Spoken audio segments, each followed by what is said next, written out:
ನಮಸ್ಕಾರ ವೀಕ್ಷಕರೇ, ನಾನು ರೇಷ್ಮಾ. ನೀವು ನೋಡ್ತಾ ಇದ್ದೀರಾ ಕರ್ನಾಟಕ ಪವರ್ ಟಿವಿ ನ್ಯೂಸ್. ಇದೀಗ ಈ ದಿನದ ಪ್ರಮುಖ ಹೆಡ್ಲೈನ್. ಸಾಲದ ಬಾಧೆ ತಾಳಲಾರದೆ ವಂದಿ ಕುಟುಂಬದ 3 ಆತ್ಮಹತ್ಯೆ. ಗಂಗಾವತಿ ಜುಲೈ 4ರಂದು ಸಾಲದ ಬಾಧೆ ತಾಳಲಾರದೆ ವಂದಿ ಕುಟುಂಬದ 3 ಆತ್ಮಹತ್ಯೆ ಮಾಡಿಕೊಂಡಿರುವ ದುರ್ಘಟನೆ ಗಂಗಾವತಿ ನಗರದ ಇಲಾಹಿ ಕಾಲೋನಿಯಲ್ಲಿ ನಡೆದಿದೆ. ಇಲಾಹಿ ಕಾಲೋನಿಯ ನಿವಾಸಿಗಳಾದ ಪತಿ, ಪತ್ನಿ ಹಾಗೂ ಅವರ ಪುತ್ರ ನೇಣು ಬಿಗಿದುಕೊಂಡು ಆತ್ಮಹತ್ಯೆ ಮಾಡಿಕೊಂಡಿದ್ದಾರೆ ಎಂದು ತಿಳಿದು ಬಂದಿದೆ. ಮೃತರು ರಾಯ್ಕರ್ ಕುಟುಂಬದವರಾಗಿದ್ದು ಅವರು ನಗರದ ಪ್ರತಿಷ್ಠಿತ ಚಿನ್ನದ ವ್ಯಾಪಾರಸ್ಥರಾಗಿದ್ದರು ಎನ್ನಲಾಗಿದೆ. ಘಟನೆಯ ಮಾಹಿತಿ ತಿಳಿಯುತ್ತಿದ್ದಂತೆ ಕೊಪ್ಪಳ ಜಿಲ್ಲಾ ಪೊಲೀಸ್ ವರಿಷ್ಠಾಧಿಕಾರಿ ಎಸ್ಪಿ, ಗಂಗಾವತಿ ಡಿವೈಎಸ್ಪಿ, ನಗರ ಠಾಣೆಯ ಪೊಲೀಸ್ ಇನ್ಸ್ಪೆಕ್ಟರ್ ಪಿಐ ಸೇರಿದಂತೆ ಹಿರಿಯ ಪೊಲೀಸ್ ಅಧಿಕಾರಿಗಳು ಸ್ಥಳಕ್ಕೆ ಭೇಟಿ ನೀಡಿ ಪರಿಶೀಲನೆ ನಡೆಸಿದರು.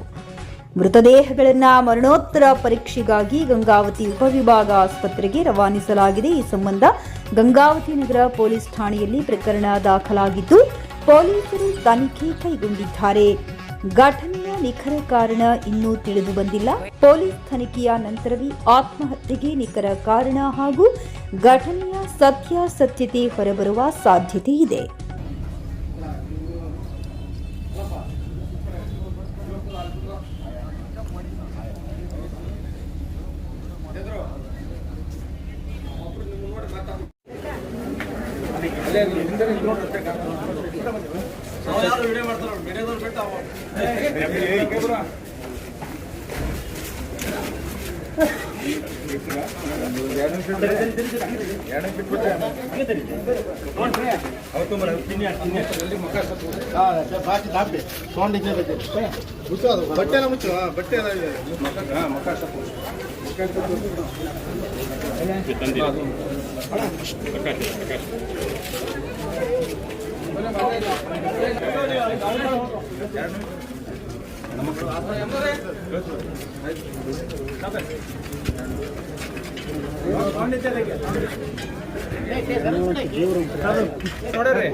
ಸುಧೀರಾ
ನಮಸ್ತೆ.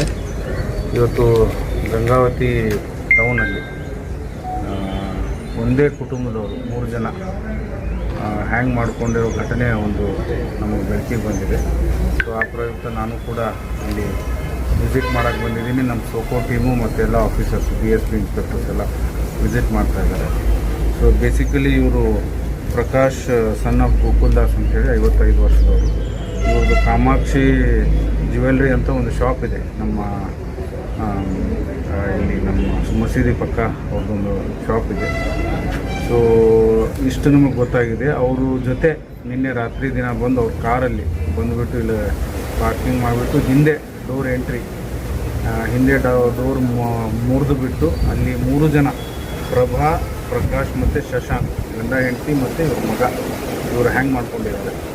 ನಮಗೆ ಪ್ರಾಥಮಿಕವಾಗಿ ನಾವು ಗೊತ್ತಾಗಿದೆ ಏನಂತಂದರೆ ಅವ್ರ ತಮ್ಮ ಕಂಪ್ಲೇಂಟ್ ಕೊಡ್ತಾರೆ. ಈಗ ಇವರು ಸಾಲ ತುಂಬ ಮಾಡ್ಕೊಂಡಿದ್ರು. ಈ ಸಾಲ ತುಂಬ ಮಾಡ್ಕೊಂಡಿದ್ರು. ಸೊ ಆ ಪ್ರಯುಕ್ತ ಈ ಮನೆಯಲ್ಲಿ ಎಲ್ಲಿ ಹ್ಯಾಂಗ್ ಮಾಡ್ಕೊಂಡಿದ್ದಾರೆ. ಇವ್ರದ್ದು ಮುಂಚೆ ಅವ್ರದ್ದೇ ಮನೆ ಆಗಿತ್ತು. 2021ರಲ್ಲಿ ನಾಗರಾಜ್ ಅನ್ನೋರು ಅವರು ಪರ್ಚೇಸ್ ಮಾಡ್ಕೊಂಡಿದ್ರು. ಸೊ ಅದು ಆದಮೇಲೆ ಕೂಡ ಅವರು ನಾಗರಾಜ್ ಅನ್ನೋರ್ದು ಮಾನ್ವಿ ಬ್ಯಾಂಕ್ ಅವ್ರು ಸೀಸ್ ಮಾಡ್ಕೊಂಡಿದ್ದಾರೆ. ಅವರು ಲೋನ್ ಮಾಡ್ಕೊಂಡಿದ್ದಕ್ಕೆ ಕಟ್ಟಕ್ಕಾಗಿಲ್ಲ ಅಂತ ಮಾನ್ವಿ ಕೋಆಪರೇಟಿವ್ ಬ್ಯಾಂಕ್ ಅವರು ಈ ಎಲ್ಲ ಪ್ರಾಪರ್ಟಿ ಸೀಲ್ ಮಾಡ್ಕೊಂಡಿದ್ದಾರೆ. ಸೊ ಅದೇ ಮನೆಯಲ್ಲಿ ಅವ್ರು ಹಿಂದುಗಡೆಯಿಂದ ಬಂದು 3 ಜನ ಫೆಬ್ರವರಿವರೆಗೂ ಇಲ್ಲೇ ರೆಂಟಲ್ಲಿ ಇರ್ತಿದ್ರಂತವರು. ಅದು ಆದಮೇಲೆ ಈ ಬೇರೆ ಹೊರಗಡೆ ಹೋಗಿ ಬೇರೆ ಮನೆ ಮಾಡ್ಕೊಂಡಿದ್ದಾರೆ.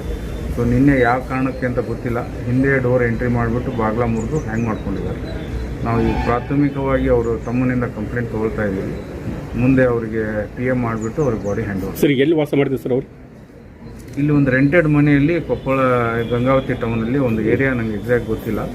ಸೊ ಅಲ್ಲಿ ಅವ್ರು ರೆಂಟೆಡ್ ಮನೆಯಲ್ಲಿ ವಾಸವಾಗಿತ್ತು. ಸರ್ ಮಗ ವಯಸ್ಸು ಮಗ ಸರ್? ಮಗ 19 ಇಯರ್ಸ್ ಇದ್ದಾನೆ. ಎಂಜಿನಿಯರಿಂಗ್ ಮಾಡ್ತಾ ಇದ್ರಂತೆ. ಎಲ್ಲಿ ಸರ್? ಬ್ಯಾಂಗ್ಳೂರು ಕಾಲೇಜಲ್ಲಿ ಎಂಜಿನಿಯರಿಂಗ್ ಮಾಡ್ತಾ ಇದ್ರು. ಒಂದು 3 ರಿಂದ 4 ದಿನ ಆಯ್ತಂತ ಬಂದ್ಬಿಟ್ಟು. ಸೊ ಅವರು ಕೂಡ ಹ್ಯಾಂಗ್ ಮಾಡ್ತಾರೆ. ಸರ್ ಈಗ ನಾಗರಾಜ್ ಎಲ್ಲ ಖರೀದಿ ಮಾಡಿದ್ದಾರೆ, ಅವ್ರೇನು ಸಾಲ ಕೊಟ್ಟಿದ್ದಾರೆ?